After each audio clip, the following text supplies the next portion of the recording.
Olá, seja muito bem-vinda, seja muito bem-vindo. Esse é o programa Plantão Sem Neura. E aqui nós discutimos estratégias e condutas para você tomar no seu plantão diante de um doente grave.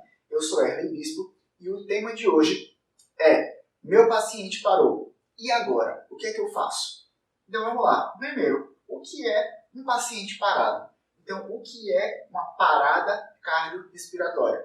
Como o próprio nome já diz, PCR, parada cardiorrespiratória, é a parada do sistema cardiopulmonar do paciente. Então, seu paciente, de repente, parou. O coração parou e, consequentemente, o pulmão também parou. Então, essa é a definição de uma parada cardiorrespiratória, quando o sistema cardiopulmonar para de funcionar. Então, a primeira coisa que eu quero te dizer é que existe dois conceitos. O primeiro conceito, que é PCR, a parada cardiopulmonar, e um segundo conceito, que é óbito, e que você precisa entender que esses dois conceitos, eles são diferentes. Existe uma diferença entre PCR e óbito.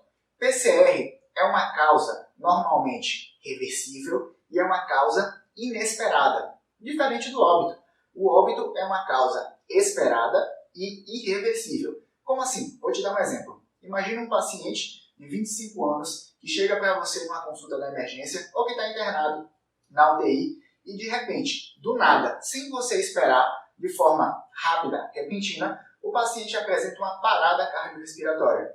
Então isso é uma PCR. Por quê? Porque foi rápido, foi repentino, você não estava esperando e, consequentemente, tende a ser reversível. Você vai buscar causas que justifiquem aquela parada e vai tentar revertê-la. Então, na PCR, você vai identificar quando ela for de causa inesperada e, normalmente, ela é reversível. Agora, no óbito, é diferente. O óbito, imagina agora aquele paciente que tem um câncer avançado, aquele paciente que está usando muitas drogas vasoativas, vasopressores em doses altíssimas, e agora esse paciente que já estava no estágio terminal de doença, seja ela uma doença crônica avançada, ou seja ela uma doença aguda, mas que levou o paciente a uma necessidade de múltiplas drogas vasoativas em doses altas. Se o coração desse paciente parar, você acha que é uma parada inesperada? Não, é uma parada esperada. Seu paciente estava chocado, seu paciente estava com muita droga. Ou seu paciente idoso, portador de um câncer avançado, estava em fim de vida, fase terminal. Então existe essa diferença entre PCR e óbito.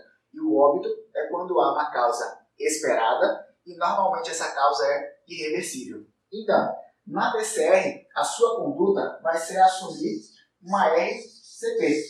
E RCP significa reanimação cardiopulmonar. Você vai reanimar o paciente que está em PCR. O paciente que está em óbito, não. Esse paciente aqui você vai fazer a declaração de óbito. Então perceba bem, todo paciente em PCR você vai realizar RCP. E lembre-se, PCR tende a ser reversível e inesperado.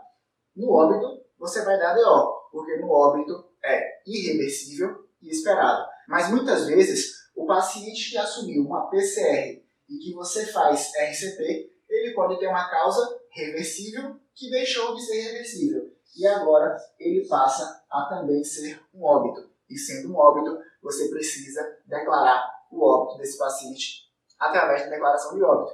Então é desse jeito que você deve encarar. PCR e óbito são conceitos diferentes. E uma coisa que você precisa entender é que a PCR ela pode acontecer em locais diferentes.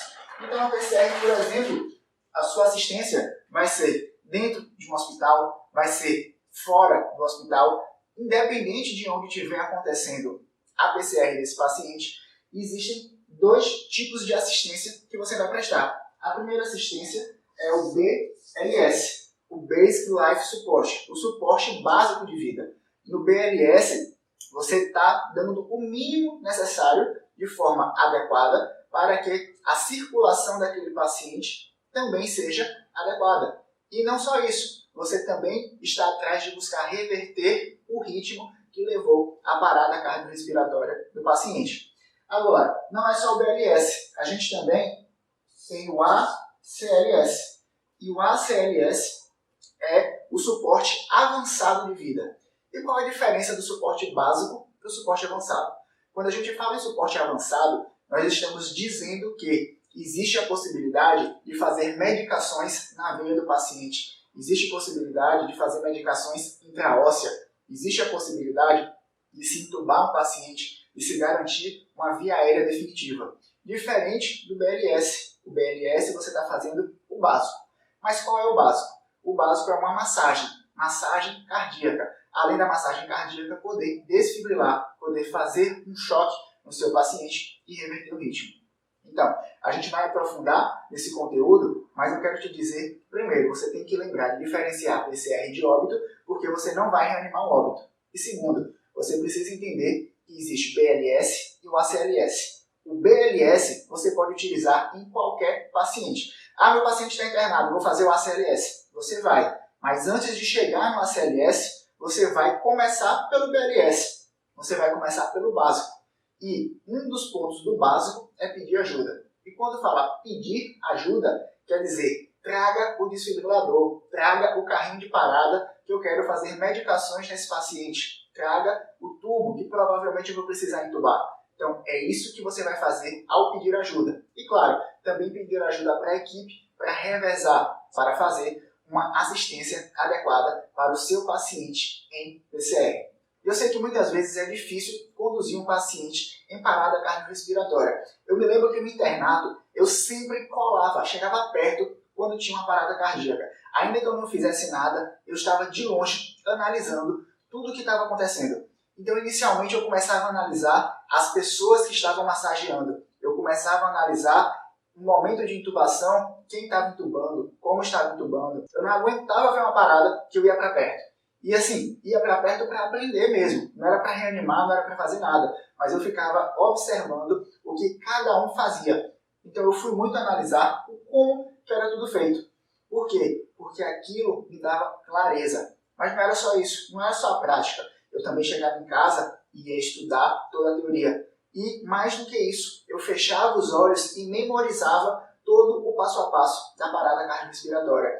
E por quê? Por que é que eu fazia isso? Eu vou te dizer, e você também deve fazer a mesma coisa. Quando você está num ambiente estressante, como um ambiente de plantão, você precisa saber economizar energia. Você precisa saber como lidar com o paciente grave, gastando menos energia possível. E se você está diante de um paciente em PCR, existe um momento mais difícil do que esse, de você ter que tomar uma conduta baseada num paciente que, entre aspas, já está morto e que você precisa fazer uma reversão dessa parada cardiorrespiratória e você tem tempo para pensar, você não tem tempo. Você precisa fazer isso de forma automática, de forma medular, como a gente chama.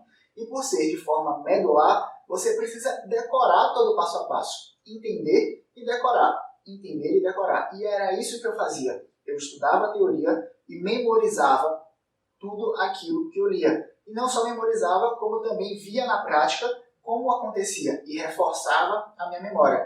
Até que chegou o ponto que eu deixei de analisar só quem estava reanimando, só quem estava conduzindo e passei a observar especificamente quem conduzia. Porque quem conduz a parada é o médico, que é o líder daquela equipe naquele momento. Então eu procurei entender como é que o médico se comportava conduzindo cada passo a passo da parada cardiorrespiratória. E foi aí que eu consegui então entender todo o passo a passo, memorizar todo o passo a passo e o melhor, durante uma parada cardiorrespiratória, ficar tranquilo. É difícil ficar tranquilo durante uma parada, mas quando você sabe o que você está fazendo, quando você sabe como instruir toda a equipe, você fica tranquilo. E é justamente por isso que eu te aconselho a fazer o mesmo. A memorizar, a entender o que é que eu vou te falar aqui, a memorizar, eu vou deixar aqui embaixo para você baixar o algoritmo do ACLS para você também estudar e memorizar e para ficar mais tranquilo no seu plantão, para ficar sem neura, para não ter medo de doente grave que evolui com a parada cardiorrespiratória. E por que você precisa investir tempo estudando isso? Vou te dizer uma coisa, diferente de um advogado, por exemplo, que é permitido que ele acesse qual a lei, que ele acesse qual artigo no Código Penal, no Código Civil, nós não podemos fazer isso diante de uma parada cardiorrespiratória. Não tem tempo. Não pode ligar para o professor para perguntar o que fazer. Não dá tempo de mandar mensagem para o amigo, de pesquisar na internet qual o próximo passo. Você tem que tomar uma atitude. A nossa sociedade, ela é acostumada a achar que nós não erramos, e nós erramos muito. Mas, o que é que acontece? Para que não erremos, principalmente nesse momento, que é o momento mais precioso na vida de uma pessoa que está recebendo a reanimação, e também na vida de você, médico ou médica, que está fazendo a reanimação, o que é que acontece?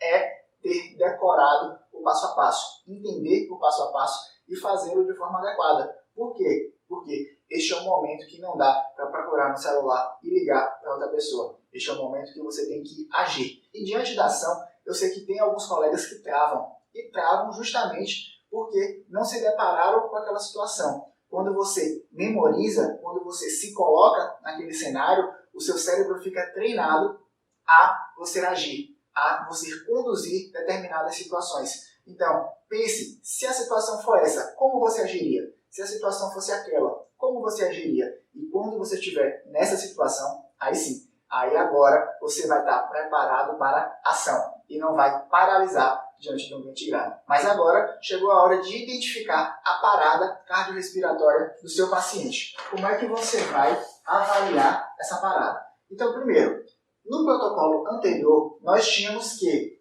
ver, ouvir e sentir o paciente. Nós tínhamos que estar preparados para reconhecer a partir de ver, ouvir e sentir. Isso caiu no protocolo de 2015, na mudança de 2015 para o protocolo novo, mudou. E agora a gente segue o protocolo que eu vou chamar aqui de PIG.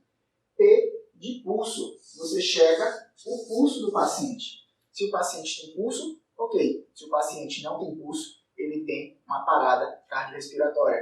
É qualquer pulso? Não. É o pulso central. Você não vai checar o pulso radial do paciente. Você vai checar o pulso carotídeo. Muitas vezes o paciente que já está internado, já está despido, você pode checar o pulso femoral, mas é pulso central. Esse paciente vai estar irresponsivo. Irresponsivo. Você vai chamar esse paciente e esse paciente não vai responder. Ele não vai ter reação. Além de, ele pode estar em respiração de gasping. Gasping. Aquela respiração de peixe fora d'água. Então, quando você olha para o seu paciente e seu paciente está irresponsivo, você checa pulso. Se ele não tem pulso, você identificou a parada cardiorrespiratória e é hora de começar a RCP, de começar a massagem cardiorrespiratória. Ou, o seu paciente está irresponsivo e ele tem agora uma respiração de gasping. Ele está gaspeando. Se ele está gaspeando, você também está autorizado a começar a RCP, a massagem cardiorrespiratória no seu paciente. Agora, falando em RCP, primeiro você tem que entender que a RCP ela precisa ter um objetivo. Ela precisa ter o objetivo de ser efetiva. Sua RCP precisa ser efetiva. Porque se ela não for efetiva, você não estará ajudando o seu paciente. E para você fazer uma massagem efetiva numa parada, o que é que você precisa? Você precisa desse acrônimo, tripé. Lembre-se desse mnemônimo. T de taxa. A sua taxa de reanimação precisa ser numa frequência de 100 a 120 batimentos por minuto. 100 a 120. Menos do que 100, você não está garantindo um débito adequado. Mais do que 120, você não está promovendo um enchimento ventricular adequado. Ou seja, o volume sistólico que está saindo do seu ventrículo está sendo reduzido porque você não está dando tempo do ventrículo encher de sangue e esse sangue ser mandado para o paciente. Então, a taxa de 100 a 120. Começou a fazer frequências rápidas demais, comece a parar, até porque você vai cansar mais rápido do que o esperado. Outra coisa que você precisa lembrar é do retorno. Retorno. O tórax do seu paciente precisa retornar. Se o tórax não retorna, isso quer dizer o quê? Que você não está dando espaço para o ventrículo se dilatar. E ao ventrículo se dilatar, o que é que está acontecendo? Entrando volume nesse ventrículo. E, consequentemente, assim como quando tem frequências acima de 120, o tórax, quando não retorna todo, impede que o volume sistólico seja ejetado. Então, Primeiro você precisa lembrar de uma taxa de 100 a 120 compressões por minuto, que representam 100 a 120 batimentos por minuto no paciente. Você precisa lembrar do retorno torácico. O tórax do paciente precisa retornar como um todo. E agora você precisa também lembrar sobre a interrupção. Quando você está reanimando um paciente, você precisa minimizar o tempo de interrupção. Por que minimizar? Tempo é músculo, time is muscle. Essa é uma frase conhecida porque a cada minuto que você não faz uma reanimação adequada, que você não reanima o doente ou que faz uma RCP inefetiva, 10% do cérebro do seu paciente provavelmente já não está mais sendo adequadamente irrigado. Então, a cada minuto que você deixa de fazer uma RCP efetiva ou que você deixa de fazer uma RCP, 10% do cérebro do seu paciente pode estar comprometido. Então, a cada 10 minutos, teoricamente, 100% do cérebro do seu paciente se torna comprometido se você não fizer uma RCP adequada ou se você não fizer uma RCP. Eu tive um paciente que parou 13 vezes. Só comigo, em um plantão, ele parou 7 vezes. Mas todas as 13 foram bem vistas e com a RCP bem feita. Aconteceu o quê? Esse paciente, após a 13ª RCP, voltou e ficou bem. Não teve nenhuma disfunção orgânica, não teve nenhuma sequela. Mas você precisa entender que interrupções precisam ser minimizadas. Deixa eu te contar outra coisa que você precisa se lembrar, além da interrupção. Você precisa também lembrar desse P do tripé, que é o P de profundidade. Profundidade. Quando eu falo profundidade, e quando eu digo o ACLS, quer dizer que você precisa apertar, pressionar o tórax do paciente por 5 a 6 centímetros de profundidade. E como é que eu vou fazer isso? Como é que eu vou lembrar e como é que eu vou medir 5 a 6 centímetros? Aqui, de forma objetiva, falando para você em relação prática, você vai aprofundar o tórax do seu doente. Você não vai aprofundar muito, porque você pode fazer uma lesão de órgão, e você não pode pressionar pouco, superficial, porque você não vai conseguir gerar o débito cardíaco adequado para o seu paciente. Então, não tem como medir 5 a 6. Tem como você treinar a profundidade, não colocar muita força, mas também não ser tão superficial na sua massagem. E a profundidade é importante. Não só a profundidade, como o retorno do tórax completo. E por último, é de equipe. Você precisa lembrar que você está trabalhando em equipe. E dentro dessa equipe, você precisa delegar as informações, você precisa identificar quem está fazendo uma RCP inadequada e orientar a forma como a RCP deve ser corretamente feita. Não é incomum, não é infrequente você vê colegas, seja da área médica ou não médica, fazendo uma massagem muitas vezes mais rápida do que o preconizado, não deixando o tórax retornar por completo ou interrompendo de forma inadequada. E é muito comum que as pessoas esqueçam desse mnemônico na hora da RCP. Então, por isso que eu estou te trazendo aqui dessa forma para você lembrar no seu plantão de utilizar esse mnemônico para não ter neura no seu plantão, para gastar menos energia. Lembrar o passo a passo do que você vai fazer. E agora eu quero te dizer uma coisa, não é só saber isso aqui não. O que você precisa também saber é que existe uma forma de otimizar a sua RCP, de otimizar a sua reanimação cardiopulmonar. E o mnemônico que eu preparei para você, para otimizar a sua RCP durante uma parada cardiorrespiratória, é esse aqui, o som. O som, primeiro você precisa lembrar de superfície. Superfície. Quando você está reanimando um paciente, você precisa colocar uma superfície rígida no tórax do paciente, no dorso do paciente. Então, por exemplo, esse paciente que está internado, ele vai estar numa cama, vai estar numa maca. Quando você for reanimar, o tórax desse paciente vai afundar junto com a cama, junto com o colchão. Por quê? Porque o colchão é mole. Isso vai te impedir de fazer uma RCP adequada. Você precisa colocar uma prancha rígida, você precisa colocar algo rígido no dorso do paciente. E ao colocar, você facilita a RCP efetiva. Então, lembrar de minimizar interrupções. Então, ou você coloca assim que identificou a RCP, ou no momento que você vai fazer a troca da RCP com outro colega da equipe, e aí você utiliza também esse tempo para fazer a colocação da prancha no dorso do paciente. Outra coisa, ombro. Isso aqui é muito importante para você cansar pouco durante o seu plantão que estiver reanimando um paciente. E veja só, quando eu falo ombro, eu quero dizer que na hora que você vai fazer a compressão do paciente, o ombro vai ser quem vai colocar a força sobre o tórax do paciente.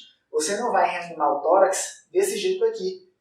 Primeiro, cotovelo fletido. E segundo, posição com a mão próxima ao tórax ou próxima ao abdômen seu. Então você não vai fazer isso. Você tem que colocar o seu braço retificado, e não só retificado, como você precisa inclinar o ombro, e esse ombro é quem vai lhe dar a força de comprimir o tórax do seu paciente. Então, braço retificado e o ombro é quem vai fazer a força. Outra coisa que você precisa lembrar para otimizar a sua RCP é a mão. Colocar a mão de forma adequada no tórax do seu paciente. E onde você vai colocar a mão no tórax do seu paciente? Você primeiro vai identificar o externo. Olha do subxifoide até a fúrcula. Olhou? Você vai traçar mais ou menos aonde é a metade desse externo e vai colocar a sua mão na metade inferior. E é qualquer lugar? Não. A gente tende a colocar um pouquinho mais à esquerda. O ACLS vai te dizer para colocar no centro, mas você pode na prática utilizar um pouquinho mais à esquerda. A tendência do ACLS é uniformizar uma conduta de forma rápida e fácil para qualquer pessoa. Mas quando a gente coloca um pouco mais à esquerda, a gente está acessando de forma mais fácil o coração do doente. E a qualquer parte da mão? Não. A gente vai utilizar a região hipotenar. É essa região que você coloca sobre o tórax do paciente. E com a outra mão, por cima, você coloca o peso, você coloca a força-peso que o seu ombro está colocando em cima do paciente. Então é dessa forma que você otimiza a RCP no seu paciente. Uma pergunta que sempre me fazem é por quanto tempo reanimar um paciente? E é que eu vou te dizer, depende. Depende da idade do paciente, depende da condição clínica do paciente, se tem uma infecção, se não tem infecção, das comorbidades. Por quê? Porque tudo isso vai impactar no prognóstico do paciente caso ele retorne à circulação espontânea. E não só isso, a chance de reversão também se torna menor quanto mais grave esse paciente é, quanto mais comorbidades ele tem. Então veja só, se você está na decisão de quanto tempo, se você está na indefinição de quanto tempo reanimar o seu paciente, eu vou te dizer, isso depende. Pode reanimar por 1 hora, 2 horas? Pode.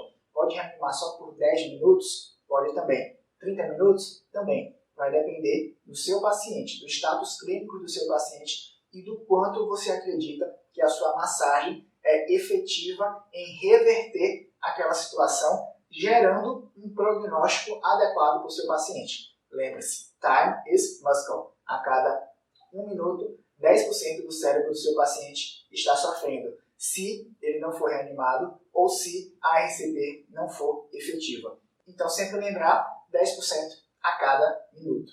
E por que eu estou te dizendo isso? Porque você tem que lembrar que RCP é diferente de óbito e que a RCP pode evoluir para óbito nas causas irreversíveis. Mas antes de chegar nas causas irreversíveis, a gente precisa entender as causas reversíveis. E dentro das causas reversíveis, a primeira coisa que a gente vai lembrar é em relação ao ritmo do paciente. Então vamos lá. Em relação aos ritmos, quais ritmos nós temos? Primeiro, nós temos o ritmo chocável. Ritmo chocável. E dentro dos ritmos chocáveis, nós temos 2 ritmos. Um ritmo chamado de TV, ou taquicardia ventricular, e um outro ritmo chamado de FV, fibrilação ventricular. Então lembra aí, TV e FV.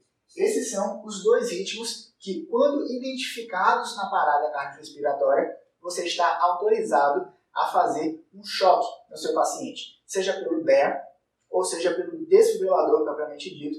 Você pode dar um choque no seu paciente e aí você vai checar se esse choque vai fazer com que esse ritmo retorne ao ritmo basal do paciente e, consequentemente, retornando também à circulação espontânea.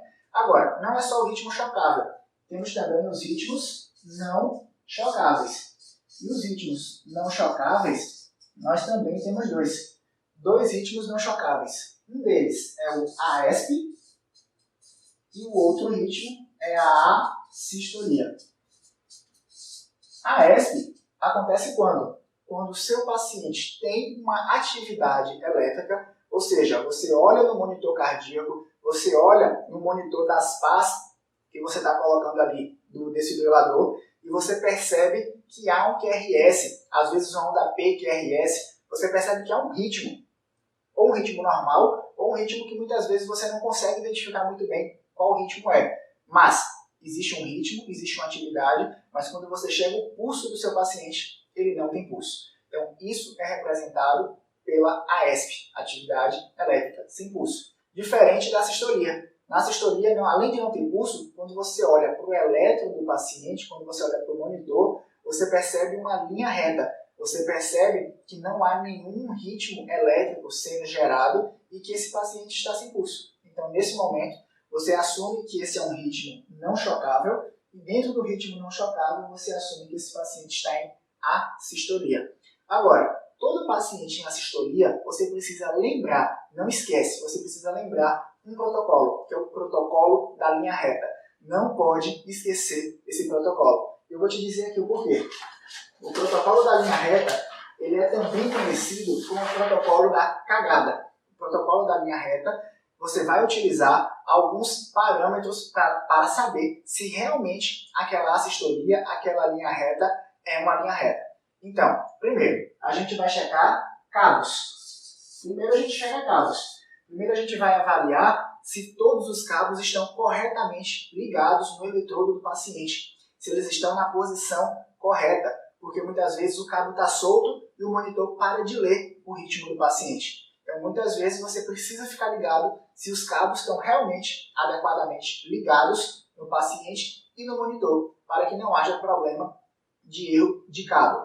Outro problema que acontece muito é checar o ganho. Quando eu falo checar ganho, isso quer dizer, é como se desse um zoom. Quando você vai dar um zoom, o eletro, o monitor, ele está configurado a um padrão, ao padrão N. Às vezes alguém pode ter configurado no padrão mais baixo, no padrão N/2 ou N/4. Ou, o que é que pode acontecer? O paciente, ele é obeso e a leitura se torna menor, a leitura se torna difícil, acaba gerando um QRS pequeno, que em alguns momentos pode ser confundido com uma linha reta. Então o que é que você faz? Você vai dar um zoom ali no eletro. Você vai colocar um 2N, 2 vezes o valor basal que é o N, 4N. E aí você pode perceber que aquela linha reta talvez não seja uma linha reta. Talvez seja, por exemplo, uma FV. E aí você saiu de um ritmo não chocável para um ritmo chocável, simplesmente porque otimizou o ganho do paciente. Agora, dentro do protocolo cagada, a gente também tem o DA de dados. E quando a gente fala dados, a gente na verdade está se referindo à derivação.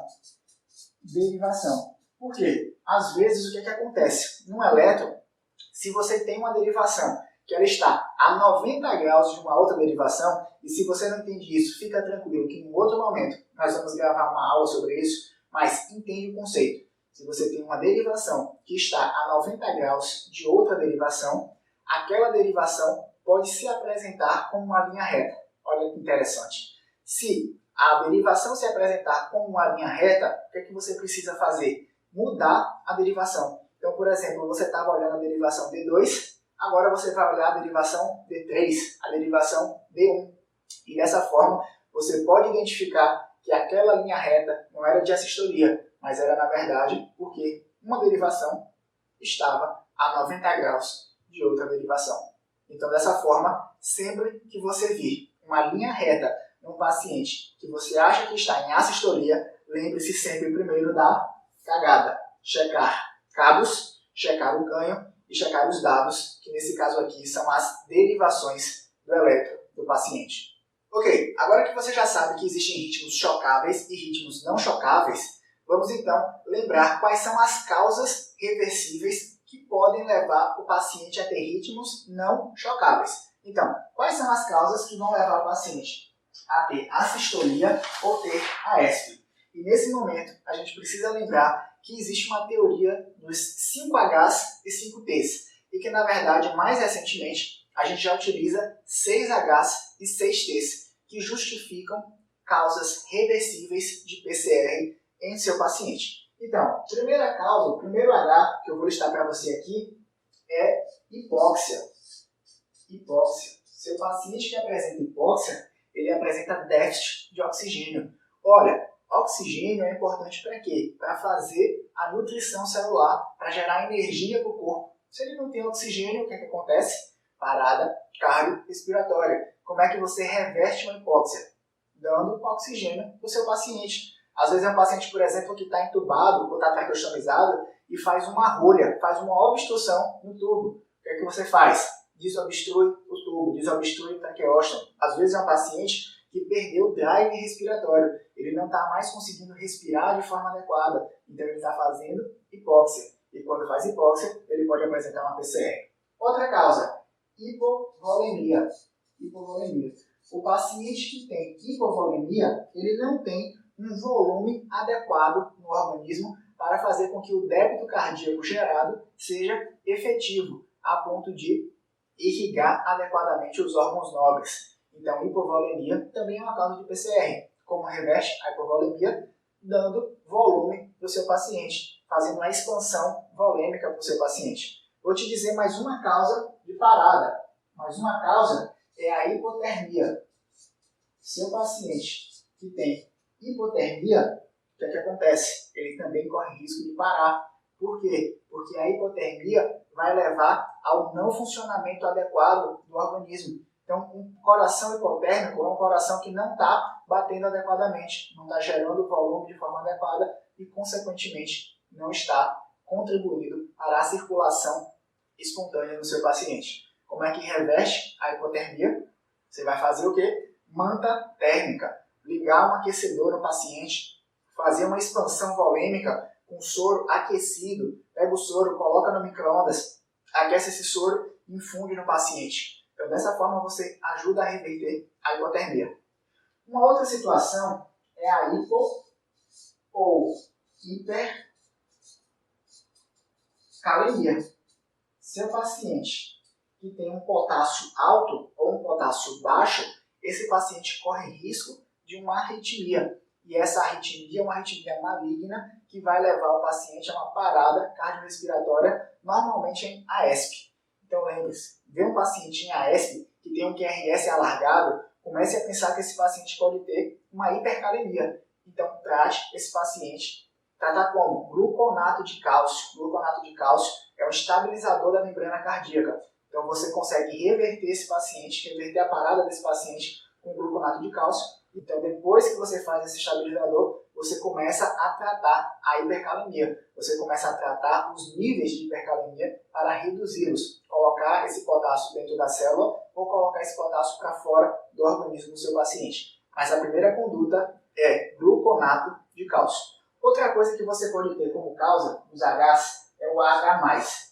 E o H+, aqui a gente vai falar de acidose. O paciente que tem acidose, ele também tem risco de evoluir para uma parada, seja em AESP ou em assistolia. Agora, o sexto H que a gente coloca aqui é o H de hipoglicemia.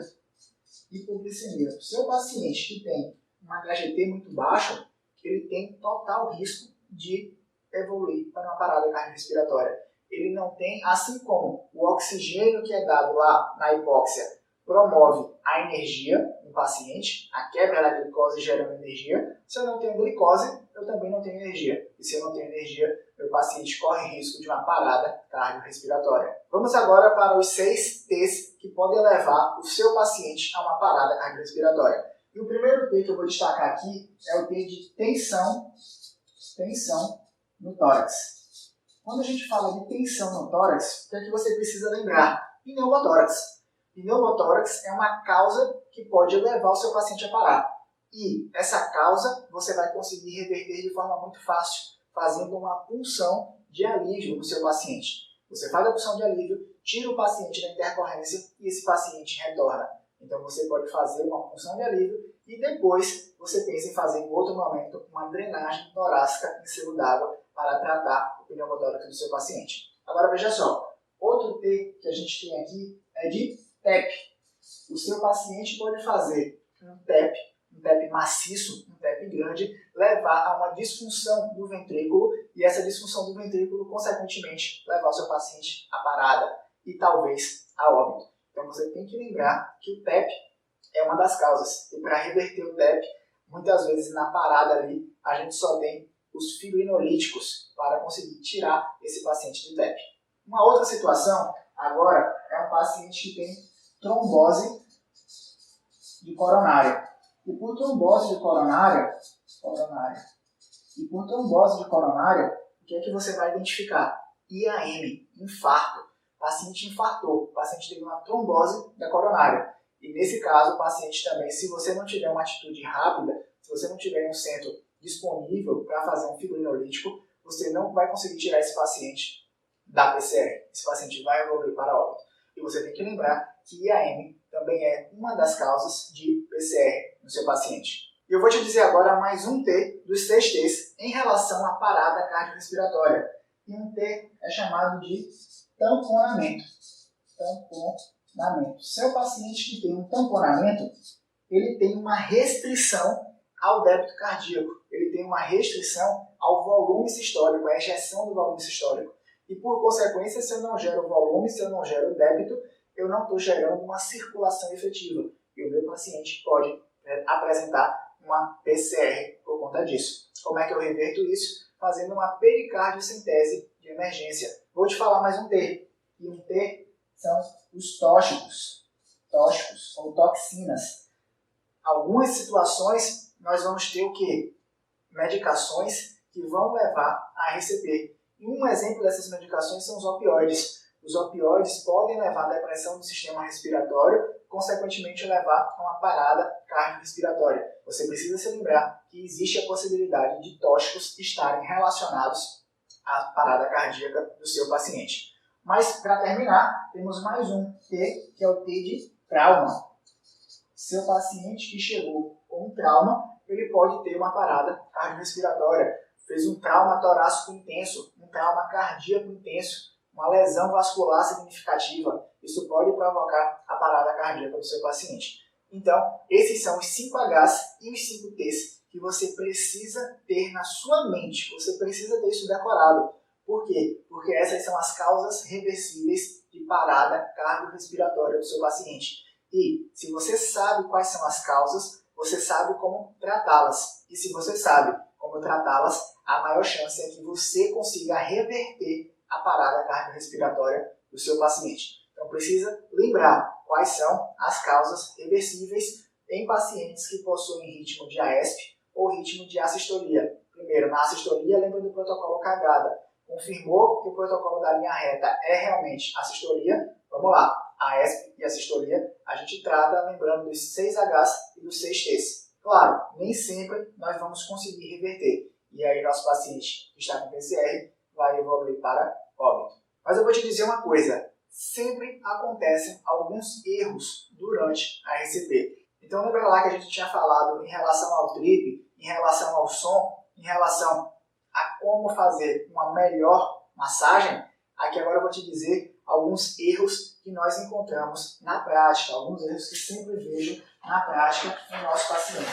E aqui são os 4 principais erros. E os 4 principais erros eu coloquei aqui no MCVC. Então o primeiro erro é a massagem. A massagem cardíaca de forma ineficaz. A massagem ineficaz você vai perceber que ela é muito frequente. Primeiro, compressões a uma taxa acima de 120 compressões por minuto. Compressões superficiais, não aprofunda o tórax de forma adequada. Ou quando aprofunda, não deixa o tórax retornar por completo. Também é uma coisa que acontece muito. Então, massagem ineficaz acontece muito. O ombro não está gerando a força que precisa. O cotovelo não está retificado. Então isso faz você cansar. Isso também é o que acontece muito na prática em relação a uma massagem ineficaz. Agora, não é só massagem ineficaz não. Nós temos também aqui um outro problema, um outro erro que acontece muito, que é o erro do choque. Paciente que tem um ritmo chocável e muitas vezes não é chocado.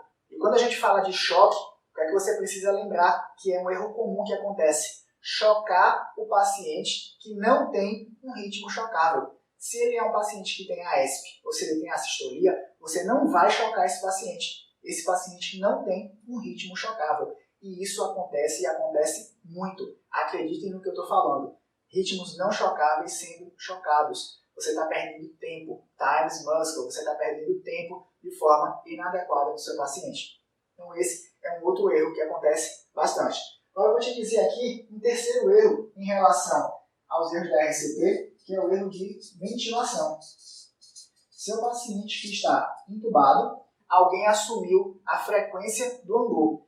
E a frequência do AMBU, às vezes as pessoas que estão ali fazendo ficam tão nervosas que começam a abusar o paciente de forma muito rápida. Você precisa lembrar que isso vai causar problemas ao pulmão do seu paciente. E o que você precisa fazer é orientar a pessoa que está ali segurando o AMBU a reduzir a frequência de cada ambuzada. Você tem que ambuzar esse paciente pelo menos em 10 a 12 vezes por minuto. Por quê? Porque isso representa a frequência respiratória normal. Se você coloca ali uma frequência respiratória muito rápida que você está dando no AMBU, você pode provocar lesão pulmonar. E não é infrequente ver as pessoas que estão no AMBU fazendo assim, ó, muito rápido, uma frequência às vezes de 30, 40 incursões por minuto. Então veja, não é infrequente. Então se liga no momento de parada a esse erro e controle o ritmo de cada ambuzada que está sendo feita no seu paciente. Vou te dizer mais um erro que é muito frequente em relação aqui agora às causas.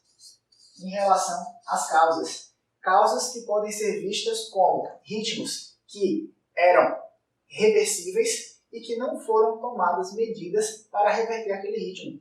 Então, por exemplo, um paciente que está com acidose e não é feito bicarbonato, um paciente que está com hipercalemia e não foi feito gluconato de cálcio, um paciente que está com hipovolemia e não foi feito volume. E aí você pode se perguntar, eu estou na enfermaria, estou no plantão de intercorrência e fui chamado na enfermaria para ver um paciente que estava parado. Cheguei lá, já estavam reanimando, eu não sei qual a causa da parada do paciente. O que é que acontece? Muitas vezes, quem está ali na enfermaria tem um pouco da história do seu paciente. Então você vai se basear nesse pouco da história. Às vezes você pode pedir para alguém dar uma lida no prontuário enquanto você está reanimando e aquilo vai fazer você pensar em alguma causa. Ou às vezes é um paciente, por exemplo, um nefropata, que está internado na enfermaria de nefrologia. Qual que você acha que seja uma causa provável de um paciente nefropata parar? Hipercalemia. Da mesma forma, um paciente que está na enfermaria de cardiologia, qual a causa que ele pode parar? Ele pode parar por um ritmo chocável. Então você tem que começar a pensar nas possibilidades que levam esse paciente a uma parada. Não tenho história nenhuma, esse paciente chegou para mim na sala vermelha, zero história, não sei de nada em relação a esse paciente. Paciência, você vai tratar todas as causas. E dessa forma, você vai fechar todas as causas dos Hs e Ts do seu paciente, e se ele não reverter, aí realmente não vai ter muito o que fazer. Mas você precisa atirar para todos os lados nessa situação. Se tem a história prévia, tenta direcionar a sua atitude. Se não tem história prévia, atira para todos os lados. Essa é a dica que eu dou para você. E por que eu estou te dizendo isso? Porque você precisa saber do triângulo da conduta. O que é o triângulo da conduta? Quando você, médico, está liderando uma equipe, você precisa lembrar que essa conduta ela precisa ser organizada, que essa conduta precisa ser orquestrada por você que está liderando a equipe. Então, o que é que acontece? Nesse triângulo aqui da conduta, eu vou te dizer que você precisa de liderança. Liderança faz parte de todo médico que está diante de um paciente em parada cardiorrespiratória. Não só precisa de liderança, precisa também de organização. Se você está diante de um caos e você não coloca ordem, vai acontecer o quê? Nada vai ser feito de forma adequada. Então tem muita gente assistindo a PCR junto com você. Tira todo mundo que não está fazendo nada. PCR, normalmente a gente precisa de 4 pessoas, no máximo 5 pessoas ajudando ali na parada. Então, tira todo mundo que está ali de curioso e começa a organizar, começa a delegar funções. Cada um vai ser responsável por cada coisa. E aí a coisa começa a ficar agora organizada, começa a ficar orquestrada. Mas para isso, você precisa de preparo. Preparo. E com preparo você se capacitar a um momento de parada cardiorrespiratória. Você precisa memorizar o protocolo. Você precisa saber de cada problema, de cada evento que pode acontecer e se antecipar a esses eventos. E para isso você precisa estar preparado. Então o triângulo da conduta vai te fazer isso. Você lembrar que você é um líder e que como líder você precisa estar preparado. E também você precisa de organização. E com isso você consegue orquestrar a equipe multidisciplinar. E essa equipe multidisciplinar agora vai atuar, vai agir ao seu favor e ao favor do seu paciente. E a cadeia de sobrevida é uma série de atitudes que você vai tomar com fins a melhorar o prognóstico do seu paciente. Então, primeiro é identificar a parada, identificar que o paciente está parado. Checa se tem pulso, checa se ele é responsivo, checa se tem gaspe. Não tem, ok, identificou a parada, chama ajuda. E chamar ajuda quer dizer, traga o desfibrilador, vem alguém aqui comigo da equipe me ajudar a reanimar esse paciente. Ok, desfibrilador chegou, é o próximo passo da cadeia de sobrevida, desfibrilar o paciente. Lembrar de desfibrilar somente se o ritmo for chocável. Ok, chegou o desfibrilador, ritmo é não chocável, agora já começo a entrar nas possibilidades de reversão dos 5Hs e 5Ts. Começo a pensar se é o melhor momento para entubar esse paciente, caso ele não esteja entubado ainda. Vou fazer adrenalina, vou pensar nas possibilidades de quando fazer amiodarona, quando fazer lidocaína. Mais recentemente, o protocolo coloca a possibilidade de fazer vasopressina também no seu paciente novamente. Então, você vai utilizar as medicações destinadas à parada cardiorrespiratória e decidir entre entubar ou não o seu paciente. E depois que esse paciente retornou, o que é que você precisa fazer? Você precisa fazer uma expansão volêmica adequada, se for o caso. Você precisa monitorizar de forma adequada, levar esse paciente para a UTI, caso ele não esteja na UTI ainda. Então você precisa de alguns cuidados pós-parada cardiorrespiratória que visa como objetivo o quê?